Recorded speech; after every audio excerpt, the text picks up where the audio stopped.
santé cardiaque, la fontaine de jouvence se situerait dans le microbiote si les vaisseaux sanguins se portent moins bien avec l'âge, ce serait en partie du fait du microbiote intestinal. C'est ce que suggère une nouvelle étude conduite chez la souris, qui suggère de veiller à la diversité de son microbiote pour une meilleure santé cardiovasculaire. La fontaine de jouvence est peut-être en réalité dans notre ventre. C'est par cette étrange phrase que des chercheurs de l'Université du Colorado, États-Unis, résument leurs nouvelles recherches portant sur le lien entre la santé cardiovasculaire et le microbiote intestinal, ou flore intestinale. Il s'agit de la première étude à montrer que les modifications du microbiome intestinal dues au vieillissement ont un impact négatif sur la santé vasculaire, a résumé l'auteur principal de cette étude, Vienna Brun.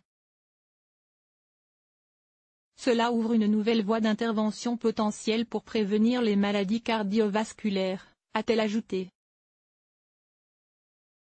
Lors de cette étude, publiée dans le Journal of Physiology, l'équipe de recherche a entrepris de supprimer le microbiote intestinal de souris à l'aide d'antibiotiques, puis d'évaluer la santé de leur endothélium vasculaire, paroi interne des vaisseaux sanguins, ainsi que la rigidité de leurs artères. Lorsque vous supprimez le microbiote des souris âgées, leur santé vasculaire se trouve restaurée, et comparable à celle des souris jeunes, a développé le Pr Doug Seals, directeur du laboratoire de physiologie intégrative du vieillissement et co-auteur de l'étude.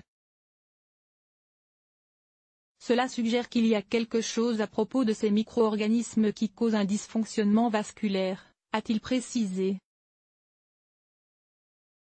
Par la suite, les scientifiques ont entrepris d'analyser et de séquencer génétiquement les bactéries intestinales présentes dans les selles de souris âgées, comparées à celles des souris jeunes. En général, chez les souris âgées, nous avons constaté une prévalence accrue de microbes pro-inflammatoires associés à des maladies, a déclaré Vienna Brun. Car rappelons-le, l'inflammation est plutôt néfaste à l'organisme et augmenterait le risque de maladies cardiovasculaires. Nous savons depuis longtemps que le stress oxydatif et l'inflammation contribuent à dégrader les artères au fil du temps, mais nous ne savions pas pourquoi les artères commençaient à être inflammées. Quelque chose déclenche cela, a indiqué le Pr Seals. Nous pensons maintenant que, avec l'âge, le microbiote intestinal commence à produire des molécules toxiques, qui pénètrent dans le sang, provoquent une inflammation et un stress oxydatif et endommagent les tissus, a suggéré le chercheur. Loin de proposer aux personnes âgées un traitement antibiotique pour faire table rase de leur microbiote, les scientifiques suggèrent plutôt d'enrichir son alimentation en probiotiques, yaourts, kéfir, kombucha, et en fibres prébiotiques, feuilles de pissenlit, bananes, ail, oignons, qui nourrissent les bonnes bactéries, pour améliorer en douceur sa flore intestinale. Source: Science Daily.